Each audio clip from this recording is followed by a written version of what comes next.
Hello, people and animals, if you're listening. Welcome to episode 12 of the Exceptions podcast. We are doing part 4 in our Big Magic by Elizabeth Gilbert series.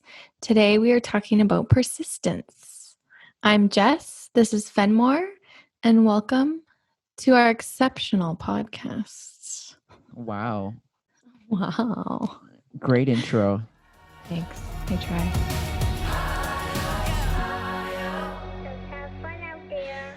Okay, so to start us off, Fenmore is going to tell us something exceptional that he would like to touch on.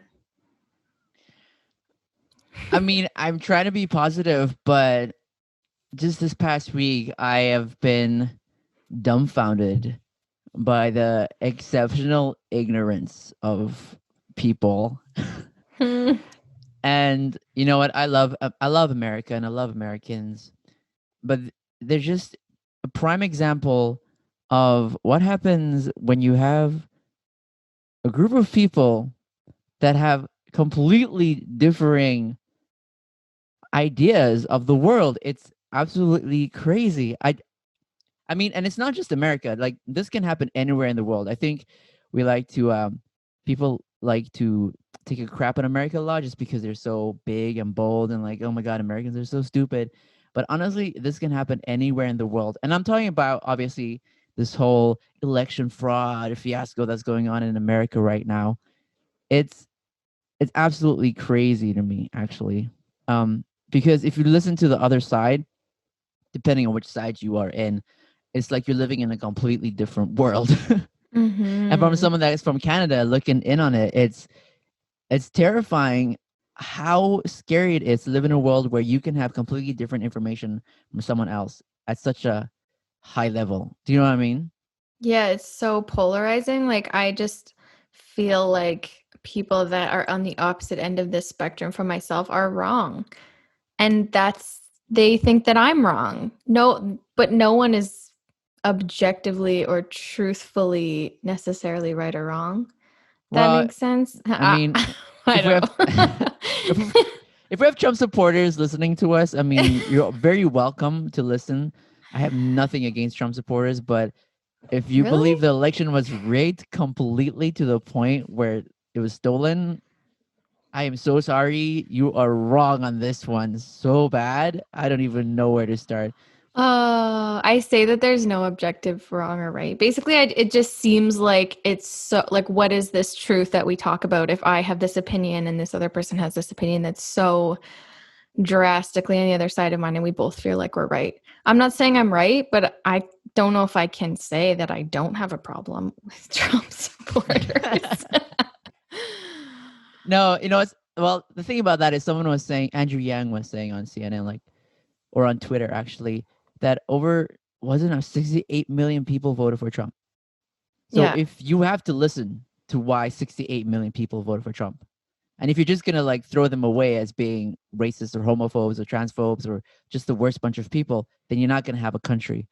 And I mean, you could say that's just an American problem, but trust me, I've I've seen people here in Canada that are Trump supporters that I was like, Mm-hmm. "You're a Trump supporter?"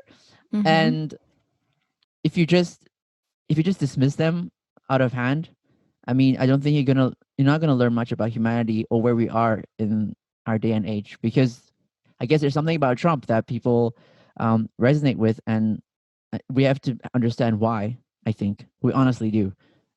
Yeah, I would love to understand why. I don't know if I will understand. But I know that there is a why. Like, of course there's a purpose. There's a reason why almost half the country supports him. Like, I feel like it's not for good reason, a lot of it, and that terrifies me. But like you said, if there's ever going to be any sort of moving forward or unity of any type, then yeah, we need to be open to listening to each other. But at the same time, it's just like, I don't know. I don't see like racism as an opinion, quote unquote. I just see it as a dick move, you know? Like, but Right. again, it's something that's very unacknowledged in many of us. And Yeah. Well, I think a lot of people. Well, I think a lot of people when they were voting for Trump, they honestly voting their own self interest, and we might think that Trump is a symbol of racism and all white supremacy, for example. But in these voters' minds, it's not the most prevalent thing in their minds. In their minds, they might Yeah. believe that Trump might be the best for the economy moving forward. Maybe they had a really good run with Trump until Corona hit, and they trust that after this coronavirus is done, Trump will get them back in a good economy and a good state. And they believe that all this sort of media pushing of Trump being a white supremacy thing is a hoax and it's fake, and they don't believe any of that. And I mean, that's a question of, well, how do we control the narrative then? Like, how do we make it? How do we get people all on the same side? How do we all get each other on the same team again? Because even though this might seem just like an American problem, when Trump was elected, it spread around the world in ways that I don't think most people are aware that don't pay attention to politics. You had Trump-like leaders in Brazil, for example, with Bolsonaro, and then also in the UK with Boris. Like his kind of Mhm. figure is starting to spread around the world, and I mean, we can say that it will never happen in Canada because we're so advanced and so amazing. But anything can happen, and it's important to pay attention to these things. I think, anyways. Yeah. Yeah, it's hard to feel like sometimes I just feel like when people point out like, "Oh, but you know, he did good things for the economy," that they feel like it's kind of invalidates the other things that he's done that are negative and have caused harm. And I think Yeah, that's a bit scary. You know, it doesn't invalidate those things. If you're going to acknowledge the good things he did, you kind of have to acknowledge but yeah, the whole picture. and then weigh which one you think is more important, and then you know, it's all very self-interested and kind of Yeah. selfish. But Yeah, I don't know if it's like just like what's the word pessimistic because I'm not usually a pessimistic person, but I just feel like we're not going to be unified, you know, like when you say how are we going to get back there, I'm like, man, literally how are we going to? I just feel like it's not a possibility. I think it Especially is. that's good, and I'm glad that you have that hope. Please let it seep into me too. I think the biggest thing that we all need when I started talking about this was Jesus. exceptional ignorance. What? I thought you were going to say Jesus. No, I'm kidding. No, it's just don't bring Jesus into this, okay? Hey, No, sorry. um, it's just ignorance, and people need to be educated in transparent education. Yeah, and in a preventative way, like when like an example would be like, you know, when we look at someone who is like a mass murderer, for example, it's easy to Where are you going with that?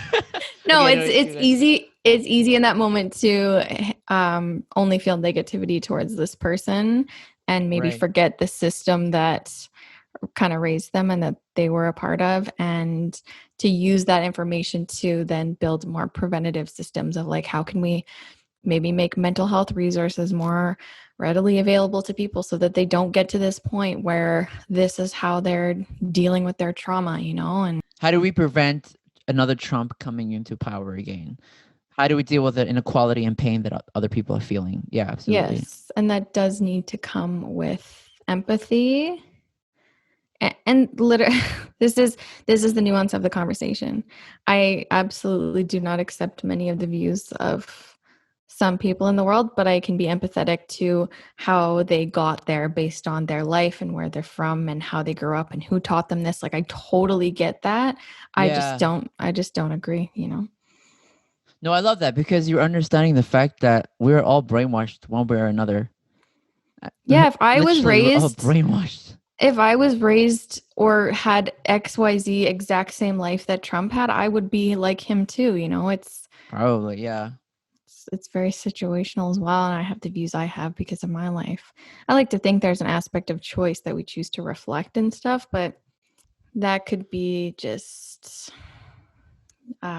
optimism. See, I got both. Okay, We so all have both. that was good. Again, That was we're good. not a political podcast, but the world is You very can't political right say now. that. You can't say that. It's too It's just late. the We've already politicized ourselves. oh, Life is political. We can't really avoid it. But you know what we can avoid? No, there wasn't anything there. I was really hoping something was going to come to my mind. It was going to be the perfect segue, but You should have just went for it. You know what we should avoid? you know what we should avoid? Wait, what was it? You know what we should not avoid? You know what we should not avoid? Persistence. Let's talk about it. Let's just get into it because we just talked about politics for 10 minutes. Let's start off with this. We're going to call it chapter 4. It's more like this book has, I think, 5 or 6 big sections. So this one's pretty juicy. We have a lot of interesting points. We've got some favorite parts. But I wanted to go ahead. I know. I was just gonna say this section is probably the section that changed my life the most. Mm-hmm. It's called persistence, and you were saying, Jess, Yeah. keep going. Sorry. Well, the scenario I want to touch on is she had this friend, and he was also a writer. And he just kept getting very frustrated that he wasn't getting to a place where writing could become his job, his source of income, that his creativity wasn't paying his bills, basically. And she talks about how do we deal with this? Like, is this problematic to think this way? The quote that I have for this section is learning how to endure your disappointment and frustration is a fundamental aspect of the work. Frustration is not an interruption to your process. Frustration is the process.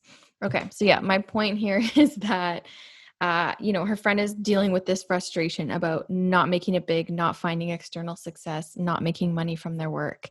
And Elizabeth, in all her glory and wonder, has decided that her dedication is her measure of success, not whether she gets published or it becomes her job. It's her commitment to her creativity that determines her fulfillment in this area, I guess.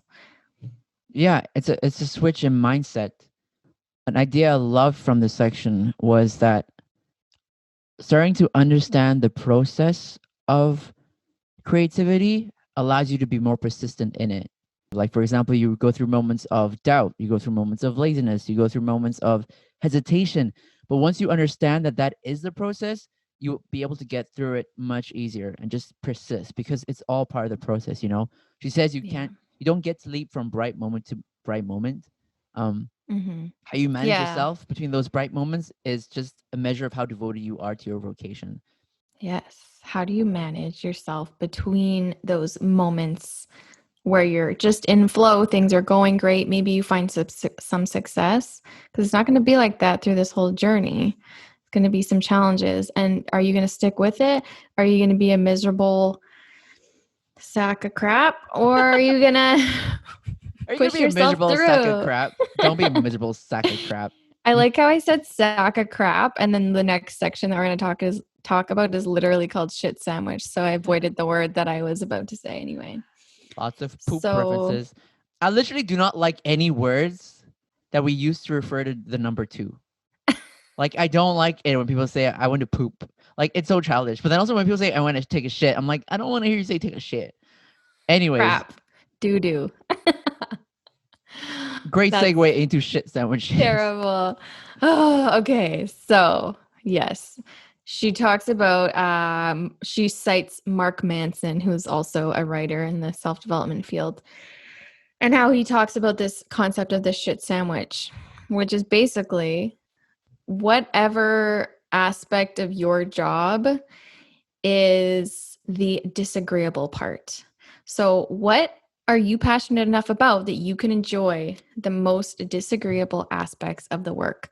So for example, if you're a writer, part of that is going to be the frustration of getting rejection letters, of taking a while to get published, of maybe never getting published at all, who knows, of getting an agent, of having to be self-sufficient and self-starting and time blocking and probably writing for years and years while still working at your day job, because it's not the kind of thing that you write a book and then boom, you're good. There's your new job. You're done.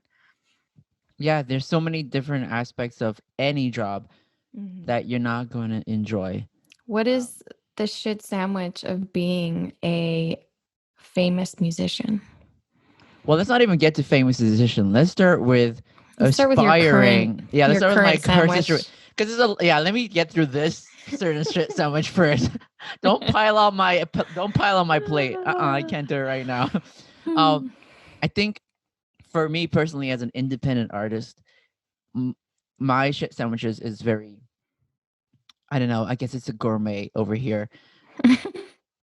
I think, and also depends on your taste. Like maybe you like certain flavors of poop. I don't want to. It just sounds so vulgar to me. I don't. You can say shit No, because we're quoting the book, okay? no. I know, no. I know. I don't mind saying shit. It's just like saying there's different flavors. Oh, anyways, but let me move past that. So, Different flavors lead to different shits, everyone. Just a saying. yeah, it is. But I think the first one, for example, is the loneliness that comes with it, or not the loneliness, just the isolation that comes with it. Yeah. You're as a musician, I'm just by myself most of the time, and Wait till you're famous, though. You're going to be sick of people. Your bodyguards are going to be by your side at all times. Your screaming fans. Me, because you're going to take me everywhere and fly me around the world so I can have some fun and hang out. no, you have to be writing a book, girl. I ain't Yeah, taking I you can write a nowhere till book you from anywhere in finish. the world. I'm going to be writing my third or fourth book by this time. No, okay, but Optimism. let me just finish my sandwich that I have right now. I'm not trying to add any more. Okay, so it's isolation. I do remember a lot of times I'd say no to my friends, like hanging out, um, because I just wanted to do music or I had to like work on something. And 99% of the time, what I worked on would never see the light of day, or you're right, no one would ever hear about it. But I know that I've gotten better because of those moments. So it's lots of decisions that leave me isolated, and that's not very good for my mental health. So I've had to learn how to be well on my own. So that's Hmm. one shit sandwich. And then another one would be, I guess, the rejection. It's not like Mm. I can release on my own, but again, I say like one of the biggest sense of rejection is when you're ignored by people, which I Hmm. completely understand because I ignore a lot of artists that come on my feed as well. So I'm not really offended by that or disgruntled with that because this book as well has taught me that Big Magic has taught me that no one owes you anything. Yeah. And I keep telling myself that and I love that because it just Yeah. forces me to just make better music, make better art, make something that people would want to listen to that's worth their time. So it's still a shit sandwich, but at least I've changed my mindset into thinking that at least it's got protein. The sandwich got protein for me. It's making me stronger, and that's how I kind Yeah. of I'm able to digest all of it. How about you? What Yeah. are yours right now?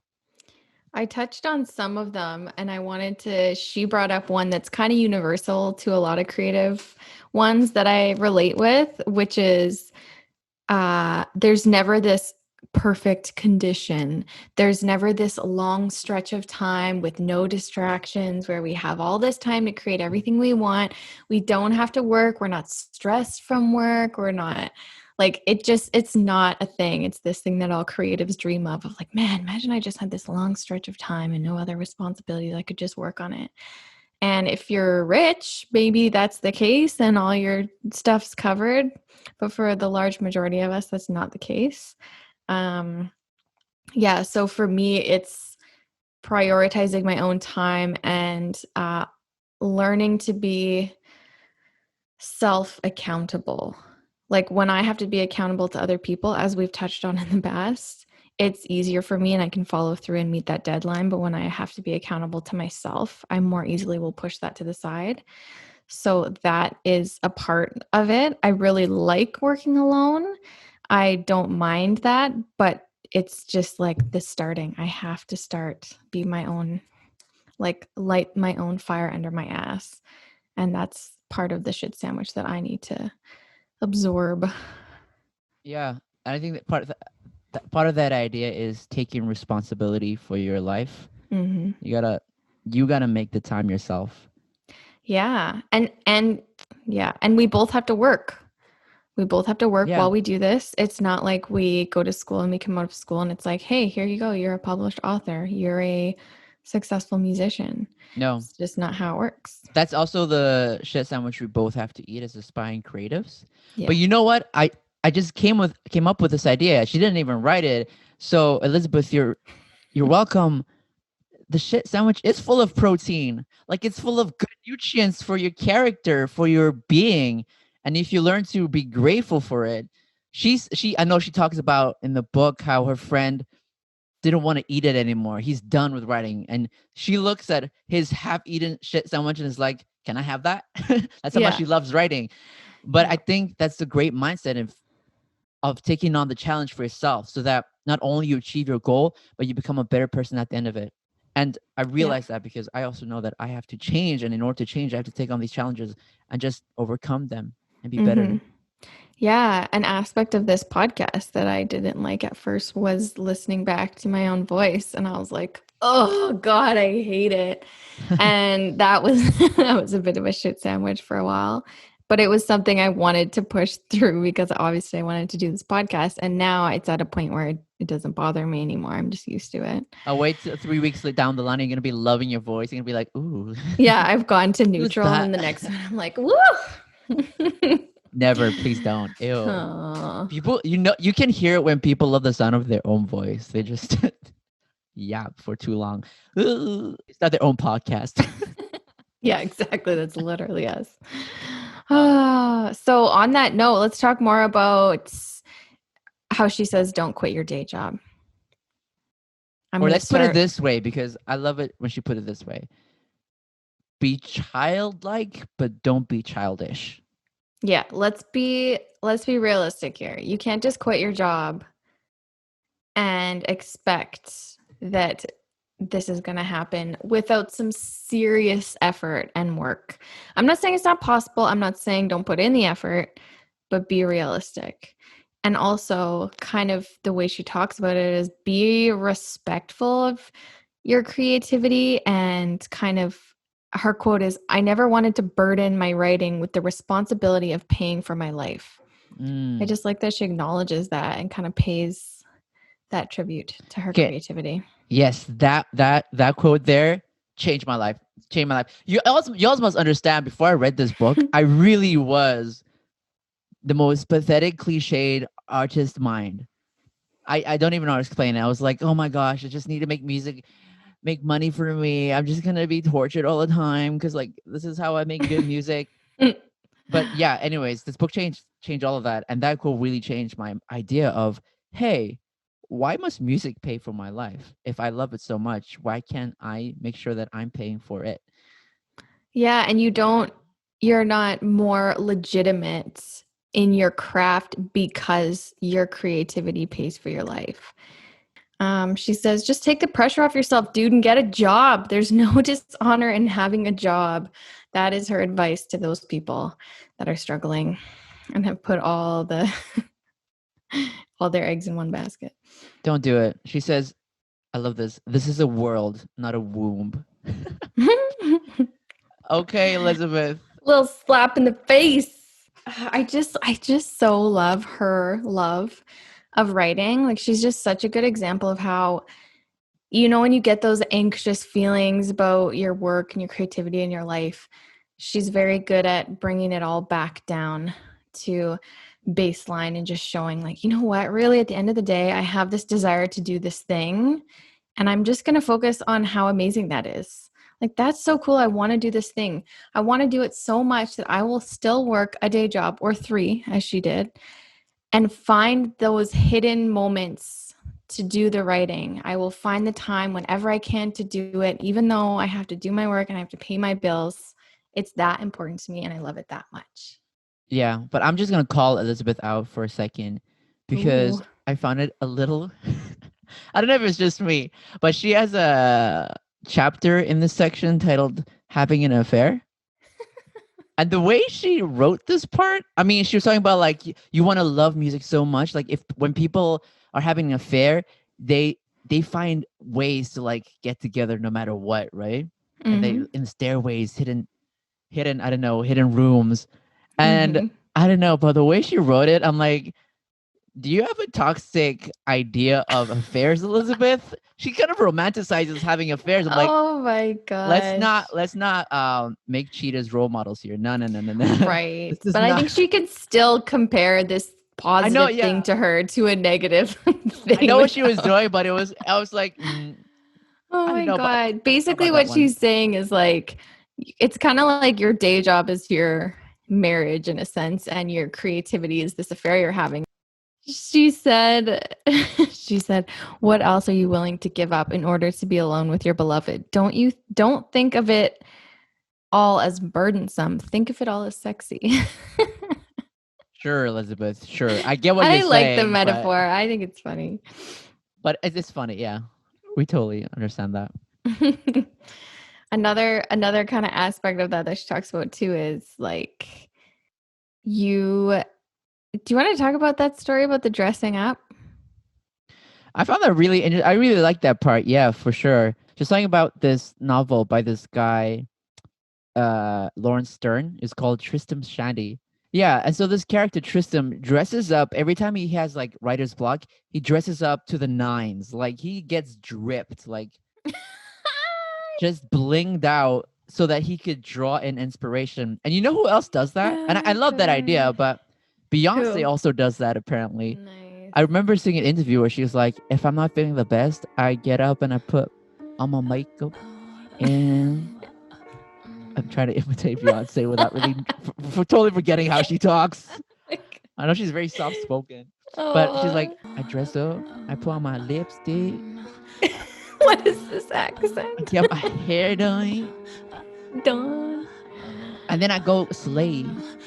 But the point here is she basically Yeah, says what was the sometimes point? I'll What was the point? she's saying like, sometimes when I've been in the same pajamas for 2 days and I'm on the couch trying to get this shit done and there's just no flow and it's not coming to me, I'll look at myself in the mirror and go, why would inspiration want to work with you? You're not showing up for the part. Show some professionalism here. So The idea I loved about this section is that your body and your actions do affect your mindset in a way. That's why it's like scientifically proven. Like you do the heroic pose or like the champion's pose with your hands up in the air, it actually increases your testosterone. Or if like you put your hands on your hips and just stand with a strong stance, it increases your confidence.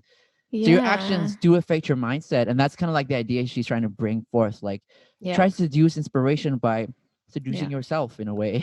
Fenmore's favorite part. Let's hear about her. This is not my favorite part. It's one of his top I, three. one of my top three, but I just love the story.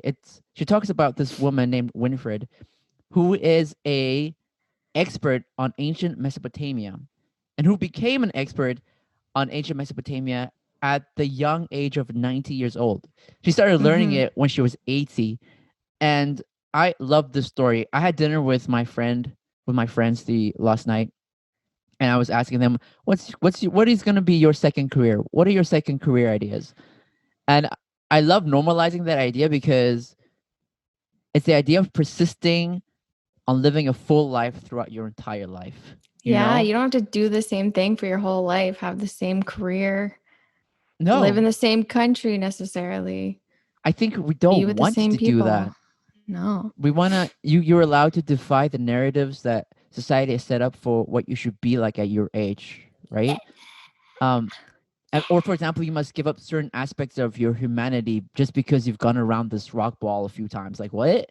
Like you can be whoever you want to be. You can persist in your creativity in different ways. And for myself, I know I'm not going to be like doing music the way I'm doing it now for the rest of my life, because I do have other dreams and I do have other creative endeavors. And I love the story of Winfred, who at 80 years old Mm-hmm. did something really hard, went back to school, learned about ancient Mesopotamia. She can like speak the freaking language. Like that's amazing. Like whatever age you are, Mm-hmm. you can choose to live your life. And I know like we think that life's really short, but also life's kind of long, and you have time. You have a lot of time. Yeah. We have a lot of time. Yeah. I love it. That's awesome. And she just freaking did the thing. She didn't try to be perfect about it. She just got it done. And that brings me to the next section, perfectionism. Listen up, everyone. I freaking hate it because I allow it into my world and my life. But I get better at it as time goes on. And she has this example of this guy that she once dated, and he basically was saying he was a writer too, Oh, and this guy's such a snob. Oh, I know he stopped writing basically because his work he he said like the way that it is in my head is never what it comes out on paper. So why would I tarnish this beautiful creation by writing it out on paper? Which is just bullshit. Like, You're just a coward. no one's going to see it in your head. Yeah. And so she was like, he almost would make her feel bad for actually writing. And she was just like, no, I don't see the romance in that. I do not think that that is heroic. I believe that done is better than perfect, and done is better than good. Done is Perfect doesn't better even than good. exist. Done Yeah. is better than just straight up good. It doesn't even have to be freaking good. You just have to kind of send that message to yourself and to the universe that your dedication is real and your consistency is there. Not that you're going to be good. I think she says a couple times in this chapter, she's like, I never told the universe that I was going to be a good writer. I just said I was going to be a writer. I love it. And yeah, you just said it. Perfectionism and this guy, it's just fear with a fancy name. Yeah, it's Just another fear, type of fear. and also it can be pretty snobby. It's very snobby. But the idea that I also love from this section, talking about done is better than good, is she talks about you do have to work hard. And I would put in a caveat that at every step of your process of whatever you're doing, try to be present so that you're doing the best job at every stage. But when you get to the end and you've really worked hard and you've enjoyed the process and you've become better because of the process, then just let it go. You know, she talks about it in terms of like becoming a disciplined half-ass, like do the Yeah. best you can, and then when you're done, you're done. Just let it go. And you know, there's Yeah. an argument to be made of there's just so much bad stuff out there, and I agree. There's a lot of bad art, a lot of bad music, a lot of bad writing. It's a bottomless pit. But there's also a bottomless pit of potentially amazing ideas that people don't ever release because they're just too scared or they don't think it's perfect enough. So you just get to choose which bottomless pit you want to be on. You know what I mean? And I would Yeah. err on the side of just releasing it. Again, Yeah. remember, our most celebrated art is like freaking hand paintings and caves. Yeah. So whatever you're gonna do, it's probably gonna reach that bar. So go for Well, it. and you're only going to improve at anything by actually doing it. And I think actually doing it and sharing it, as opposed to just doing it and keeping it to yourself, is again just another part of the practice of letting go of it and releasing it. Make something, post it, share it, whatever, and then just let it go and try to forget about it. If someone comments or has some feedback, sure, have the conversation. But other than that, just kind of let it go and learn from it and move on to the next thing. Scroll all the way down on any Instagram artist's feed, and you will see their transformation of where they started. And they wouldn't have got to where they were if they didn't just go through and really hone their craft, I guess you could say. Absolutely. And I love what you said, learn from it. Because if you are not gonna learn from it, then I think that's a problem. But if you're gonna learn and you can keep improving, then that's great. Because I've certainly learned Mm-hmm. how to be a better producer and write better music, in my opinion, from when before I started. Yeah. And I've become a better singer. Oh my word, I've become a better singer. I was watching covers of myself like that I did in the past. I'm like, oh my god, I'm still crap. But Oh, but I've gotten yeah, so much better own because it. I just kept going. And Yeah. that's kind And of where delusion also is very helpful. yeah, but I think that's a good example to show you that you are growing, to look back on those old things. And then for other Absolutely. people, if you are sharing it, to see, you know, okay, you didn't just start perfect. It kind of reminds us that we all have hope in this as well. And like sometimes you'll be working on a project. I would say with you, for example, maybe you're working on a song, and by the end of the song, you're like, wow, I've really leveled up from when I started this song. And now this song is actually not even my best work anymore. So, okay, let's go on to the next one and use the skills I've learned in this one for the next one. Yeah. It's pretty cool. It's a back and forth. It's a And learn back when and to cut forth. your losses. Is that the phrase?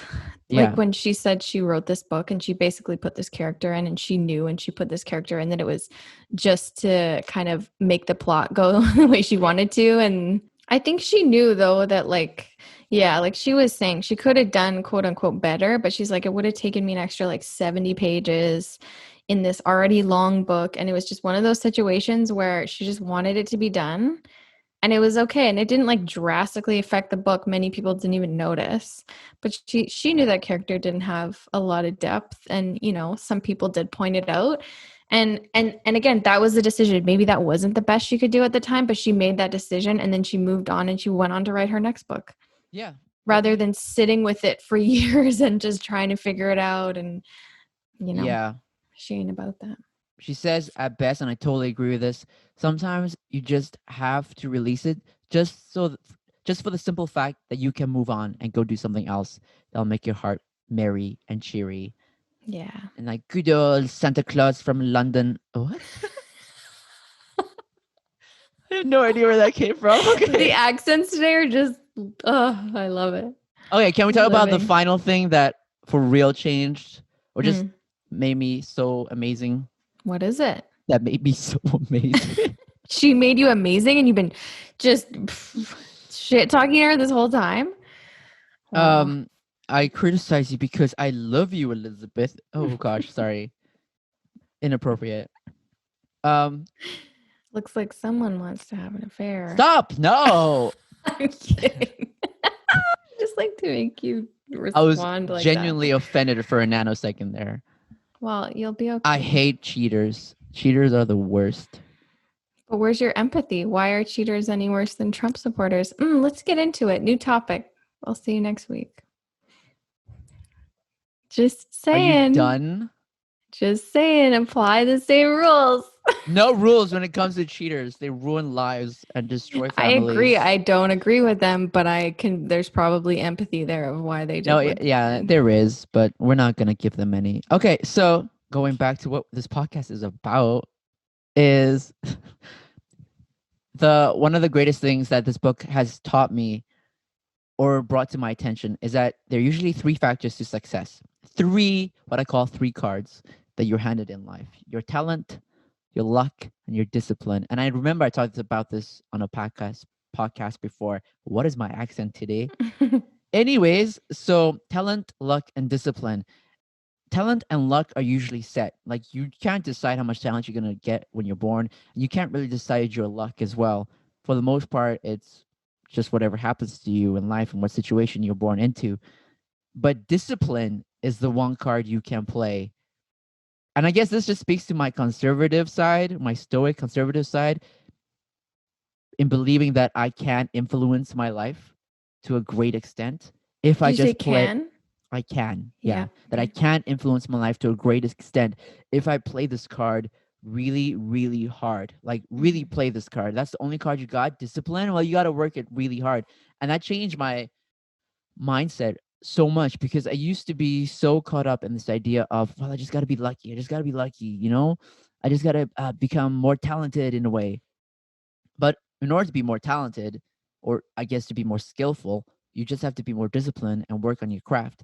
And the more you work on something, I guess the more lucky you will get because the better you are. And so when I guess someone was saying luck is opportunity meaning preparation, and preparation only happens when you're disciplined enough to just do it. Just work on that craft. Yeah. It's like the meeting the universe halfway concept, like you can't control the external events that are going to happen. And like you said, the success, but you can send out that, message that, no, I'm here, I'm doing it, I'm sticking to it. But yeah, don't rely on success. We can't determine this. Like you see, I'm sure we've all seen someone online or on TikTok or whatever who were like, really, this fucking kid has millions of dollars because of that. And we're like, what about me? But it's just Yeah. not helpful to do that. It's just, you just got to keep No. putting in the time and the effort, and things are going to work out how they're meant to work out. I know it's so easy and it's almost satisfying to hate on these creators online who do nothing but like stare at a screen and make like faces like I'm thinking of someone in particular, I'm and I thinking of a feel like lot you of people just in you just particular, imitated them. like because they're good looking or something. But you know what? Good for them. I hope they make a lot of money. I hope they use that money for good and they have a great life. I think that's how you have to look at that. Because if you're just going to be sending out this negative energy out into the world, Yeah. what do you think you're going to get back? Yeah. Positivity? No, Yeah. No. probably not. But Nice. keep trying, keep trying. I love this quote she has towards the end of the book where she says, you try and try and try, nothing works, but you keep trying and you keep seeking, and then sometimes in the least expected place and time, it finally happens. And I hope it happens for each and every single one of us. Whatever your dream is, whatever you want to achieve in life, whether it's just being a family or achieving great success, like just keep trying. I have Titanitis. This week's sponsor is Titanitis and Abundance. Are you tired of being able to hear so well? We have 10% code off Oh my Titanitis. God, this. I don't even know if I'm saying that word right. Am I? But Say it what? Titanitis, tinnitus, Tinnitus. is it tinnitus? I'm I think so so. sorry, it's tinnitus. Tinnitus is a I'm ringing in so- your ear. okay, we just lost the sponsorship because you couldn't even pronounce them right. Sorry, tinnitus. Tinnitus is a ringing in your ear that provides you a great frequency to vibe out to. Oh, there's my screenshot for the No. thumbnail. Um, no, but do you have tinnitus? Because I have a tinnitus as a musician. No, Just I've kind of never slightly. experienced it. No. It's when you listen to too much loud music all the time, Right. then Actually, you if lose I move my hearing a little head bit. if I move my head certain directions, it sounds like there's like Oh, that might just be a psychological problem. But tinnitus is an actual biological problem from listening to too much. Oh yes. I guess I'm just gonna promote myself. So this Thursday, finally a new song is coming out with my collaboration. It's called Flowers. It's with Augustina. I really like this song. It's super nice. poppy. Woo!